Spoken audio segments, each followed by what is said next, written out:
Le Maroc a-t-il déçu? Dites-le nous en commentaire. Le débrief, Mohamed. Est-ce que le Maroc a déçu?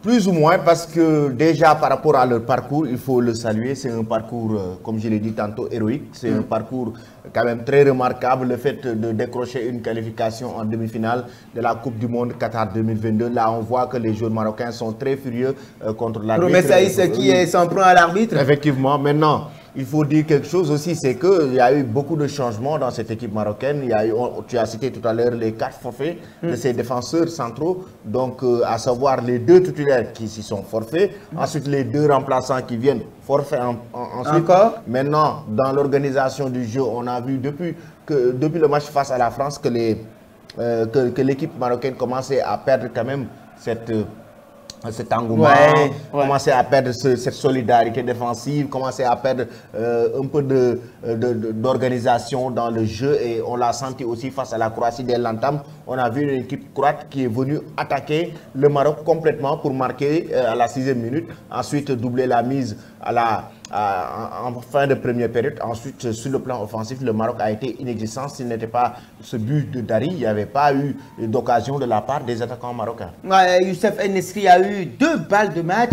Malheureusement, il les a vendangées, Mohamed. Effectivement, 2 balles de match très importantes. De l'autre côté, Boufal a fait un très mauvais match, donc raison pour laquelle il a été sorti par Walid Regragui. Alors, Mohamed, par rapport à cette équipe marocaine, est-ce que, oui, aujourd'hui, elle peut regretter ce match-là? Parce que, oui, elle a sorti des équipes pas des moindres.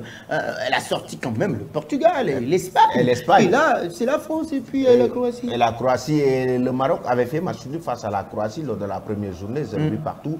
Mais face à cette rencontre, aujourd'hui, on a vu une autre facette de cette équipe marocaine depuis le match face à la France. Mais on voit que les joueurs marocains sont très furieux contre l'arbitre d'ailleurs. Très furieux envers l'arbitre. Alors Mohamed, au moins on a eu un pays africain, c'est ce que nous ne voulions pas dire, on a eu un pays africain qui s'est ici dans le dernier carré. Oui, un pays africain, 4e de cette Coupe du Monde, quand même, c'est un très beau parcours. Ça veut dire que le continent africain commence à vraiment s'imposer dans le carré d'as de cette phase finale de Coupe du Monde, et pour moi, c'est quand même bénéfique. Est-ce qu'on pourrait encore avoir un autre pays africain à ce niveau-là? Parce qu'on avait rêvé, on avait pris de l'appétit. Oui, mais il faut continuer à y rêver, il faut continuer à travailler, surtout au niveau de la formation, parce que quoi qu'on puisse dire aujourd'hui, c'est la formation qui a permis à cette équipe marocaine quand même de se hisser en demi-finale.